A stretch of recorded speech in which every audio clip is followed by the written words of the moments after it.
Hola, buenos días a todos. El día de hoy les voy a presentar la actividad 7.4. Ay, qué pena es que no. La actividad 7.4, nuevo diseño de la unidad didáctica. Somos el grupo 1, quienes habla Valeria Maestre y nuestro tutor Andrés Pinzón. En esta presentación abordaré la conclusión del tema de la unidad didáctica, las expectativas de aprendizaje, las tareas de aprendizaje, el examen final, la recolección y análisis de información, el sistema de evaluación y la estructura final de la unidad didáctica. Para comenzar, el tema de la unidad didáctica es el de ecuaciones aditivas y en términos de la estructura conceptual lo definimos como una igualdad que consta de dos miembros, cada uno consta de una incógnita, signos y valores conocidos. Para encontrar la incógnita aplicamos el método del inverso aditivo y del tanteo. Qué pena. En cuanto a la estructura de las ecuaciones aditivas, planteamos la estructura AX más B igual a C, donde A puede tomar el valor de 1 o menos 1 y B valores mayores o menores que 0. Tenemos que las ecuaciones aditivas cumplen con las propiedades reflexiva, simétrica, transitiva, uniforme y cancelativa.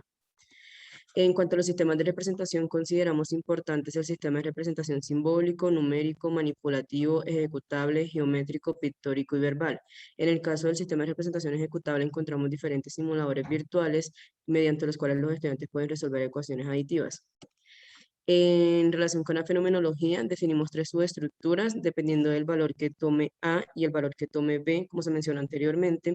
Y algunos de los fenómenos que definimos fueron ingresos y egresos monetarios de una persona, velocidad final de un objeto en caída libre, medidas y en general dimensiones de figuras geométricas, entre otros.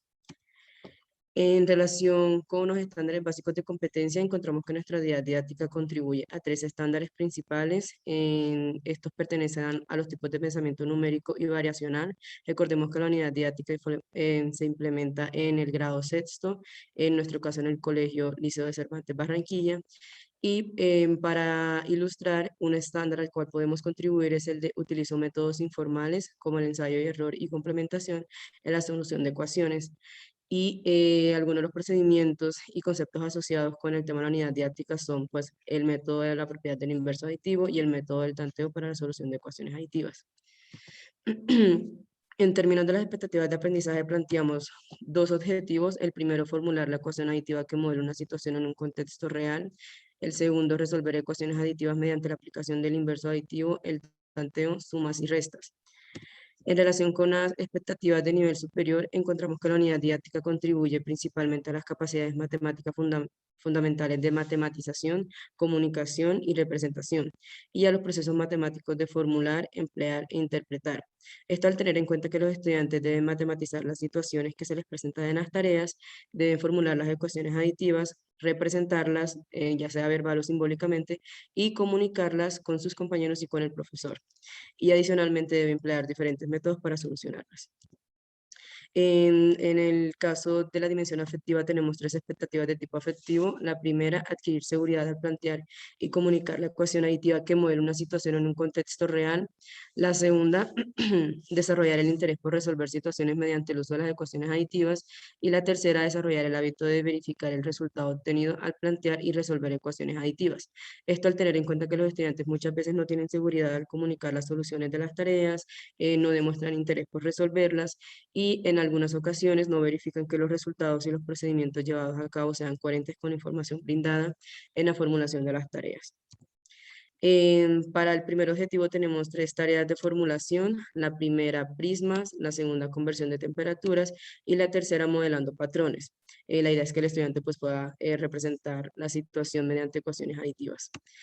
Para el segundo objetivo tenemos tareas de resolver ecuaciones aditivas. Tenemos la tarea 2.1, el regalo sorpresa, la tarea 2.2, cargas de vehículos y la tarea 2.3, ecuaciones visuales. En el caso de la tarea 2.1, el regalo sorpresa y la 2.3, ecuaciones visuales, implementamos sistemas de representación ejecutables como lo son un simulador de una balanza virtual y simulador de unas pesas. Para ejemplificar la descripción general de las tareas, tenemos como ejemplo la tarea 1.3 modelando patrones, en la cual la idea es que el estudiante represente verbal o simbólicamente relaciones aditivas de cambio presentes en una secuencia geométrica, al tener en cuenta la cantidad de monedas que hay en cada una de las posiciones de la secuencia presentada. La idea es que el estudiante pueda utilizar conocimientos previos sobre la cantidad de objetos en una colección, el concepto de patrón, el concepto de ecuación y sus elementos. Como materiales y recursos utilizaremos la impresión de la formulación de la tarea. Se la entregaremos a los estudiantes que conformarán grupos de 3 para poder resolver la tarea. La comunicación se espera que siempre sea entre estudiantes y profesor, pues también habrá un momento en el cual el estudiante deba compartir y argumentar sus respuestas con el grupo completo y con el profesor. En cuanto a la secuencia de tareas, encontramos que esta es coherente en la medida que, por ejemplo, la primera tarea le permite al estudiante aprender el concepto de ecuación aditiva y de plantear una mediante la subestructura x más b igual a c. Las dos siguientes tareas, el estudiante vuelve y formula ecuaciones aditivas, pero ya mediante las subestructuras b menos x igual a c y x menos b igual a c. En el caso del segundo objetivo, el estudiante pues resolverá las ecuaciones aditivas en un primer momento mediante el tanteo, que es el método que de pronto ellos ya sobre el cual ya tienen un poco más de conocimiento. Luego la propiedad del inverso aditivo será la manera de resolver las ecuaciones aditivas. Y por último, sumas y restas. En relación con el examen final, tenemos para el primer objetivo 3 tareas en las cuales buscamos evaluar en qué medida el estudiante puede formular ecuaciones aditivas que modelen las diferentes situaciones. Por ejemplo, en el caso de la tercera tarea, tenemos que el estudiante debe plantear una ecuación aditiva que le permita encontrar el valor de uno de los ángulos desconocidos de la cuarta imagen, al tener en cuenta que la suma de los ángulos internos de un triángulo suman 180 grados. Esto con base en la información que se le da en las 3 primeras imágenes.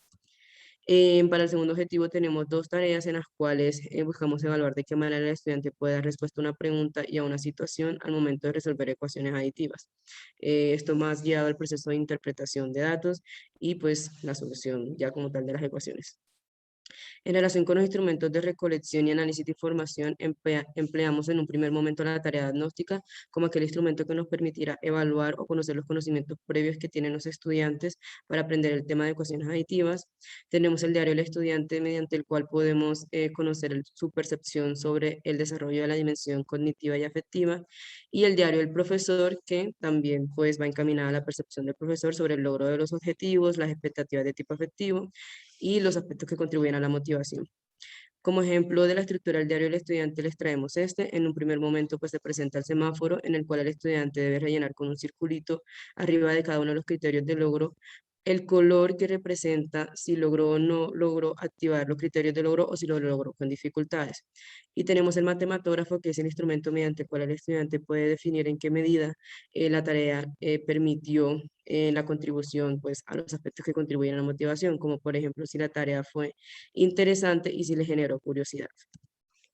En relación con el sistema de evaluación, tenemos que las tareas de aprendizaje tienen un peso del 7% cada una, para un total del 42% sobre la nota final de la unidad didáctica, y el examen final un peso del 58%. Esto a su vez hace parte del proceso cognitivo y procedimental de la institución en la que se implementa la unidad didáctica, que corresponde al 60% de la nota final de la nota en matemáticas del periodo. En relación con el cronograma global de la implementación, tenemos primero la presentación del tema y la implementación de la tarea diagnóstica, luego la retroalimentación de la tarea diagnóstica, la presentación de los objetivos, la implementación de las tareas en el orden ya mencionado anteriormente, la implementación del examen final y el cierre de la unidad didáctica con base en los resultados del examen final. En cada una de las sesiones tiene una duración aproximada de entre 80 y 90 minutos. Gracias.